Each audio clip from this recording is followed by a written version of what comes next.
Hey folks, I just wanted to give you a heads up on what you'll need to know for this next assignment. We're now working in Chapter 8 on Section 2, 8.2. And now in the last section, we were looking at graphing y equals a times x squared, a quadratic function. Now we're just going to add a couple new things. In this particular on this particular page, we're going to be doing y equals a times x squared plus some constant c, and we're going to take, what I want you to do is I want you to explore what does that do to the graph, and then I'll show you there's another thing that we'll look at after that. So first thing you're going to do is you're going to go to Desmos and you're going to figure out how to graph y equals x squared, and you're going to go ahead and plot the points and graph that here in the student journal. I think this is page 250. Then you're going to go to Desmos and you're going to graph this guy, y equals x squared plus 2. And then you're going to plot that on the graph. And then you're going to write out over here in your own words what you notice. And it'll be more interesting as you get through. I can't remember how many there are in this exploration, but definitely do the same thing for B. Now in B, you'll notice we're not doing x squared. We're doing 2x squared and 2x squared minus 2. But again, you're going to graph them both in Desmos, plot the points here on the paper in the student journal, and then off to the side, you're going to write in your own words what you notice. That's what the goal of an exploration is for you to try some stuff and then see what you, and then explain to me what you think about it. Okay, next part. This part is kind of distinctly different. And again, you're going to do a little exploration. What you're going to do is you're going to go into Desmos and you're going to figure out how to graph y equals x squared minus 7, and then you're going to graph that guy here on the paper.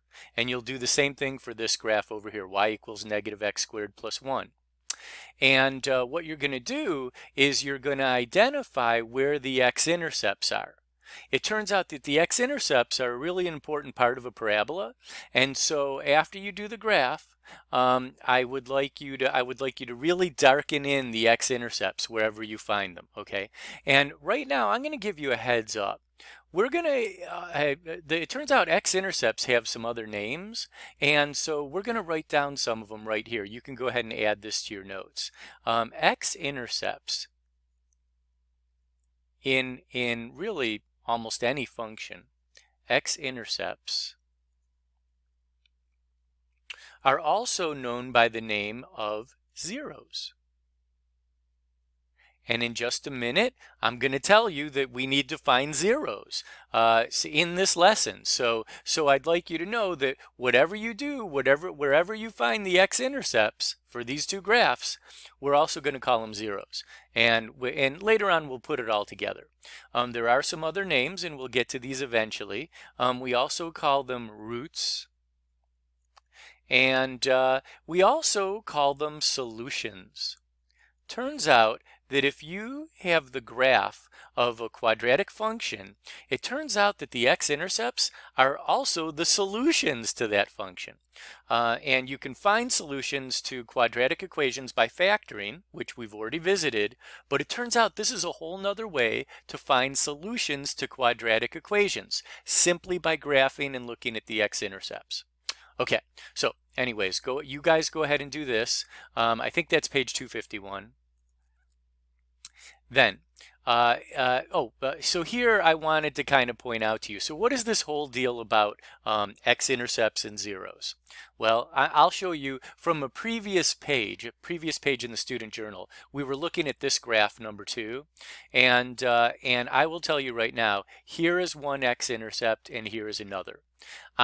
When you do your page in the student journal, I would like you to list what those 2 points are. It looks like one of them is at x equals 1 and y equals 0. That's this guy right there. And then the other one is at x equals 5 and y equals 0. Now, I'm going to spoil a little something. I'm going to spoil this for you. I know you would have liked to have figured it out on your own, but well, maybe I'll give you a chance. Can you guess why these points are known as zeros? Okay, I'm hoping, if you really want to think about it and guess it yourself, pause the video. Otherwise, I'm about to tell you. Spoiler, here it comes. We call these guys zeros because y equals 0. Eh, cool, huh? Okay, so anyways, so let's take a look and see what we're going to do with that knowledge. So, here, okay, hold on to that thought for just a second. We'll get right back to it.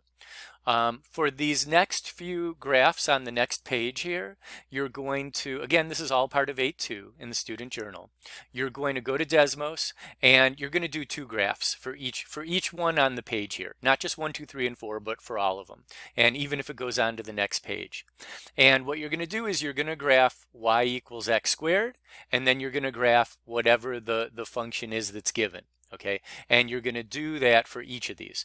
And you don't have to write your thoughts or what you notice, but I want you to look and see if you notice anything interesting and different about how these graphs are different and similar from y equals x squared. Okay, now let's get back to the zero stuff. So on the last page of the student journal, there is actually 4 problems that actually ask you to find the zero of a function, and all you're given is the equation. Now, there are actually a couple of different ways you could find the zeros of these functions. One way is you could graph them in Desmos and find the x-intercepts. And if you do that, I would like you to write to me that's what you did, and then you can go ahead and give me the x-intercepts. There is another way, and for those of you that are curious, this is really going to be good for you. Another thing you could do is you could set y equal to 0 and then just try to solve for x. Now, I'll admit it's not going to be perfectly easy, but it can be done. So anyways, so you might do something like, we'll do number 5, 0 equals negative x squared plus 1, and then you could add x squared to both sides, so you get x squared equals 1. Then what you would have to do to solve is you take the square root of both sides, so we get square root of x squared, square root of 1. Whatever you do to one side, you got to do to the other. That gets us x equals 1. Now technically what we're going to discover is that is not the only zero. So I'm kind of thinking maybe it'd be best if you guys could just do the graphing and find the zeros using Desmos. Okay, then for 9 and 10, you're going to use your brain. You're going to have to do some thinking, okay? Not outside the box, but maybe a little. What you're going to do, it says this is a parabola. You're going to sketch a parabola that opens down and has a vertex of 0, 5. So you're going to have to try to recall what a vertex is from the last lesson. And you're going to put that vertex wherever you want here. You're going to go ahead and put wherever your x-axis is and wherever your y-axis is, and then you're going to draw a parabola that opens down.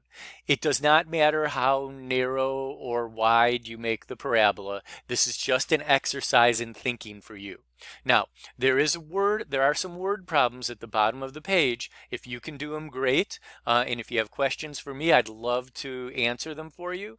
But for now, this is the lesson. This is the assignment. Good luck, people.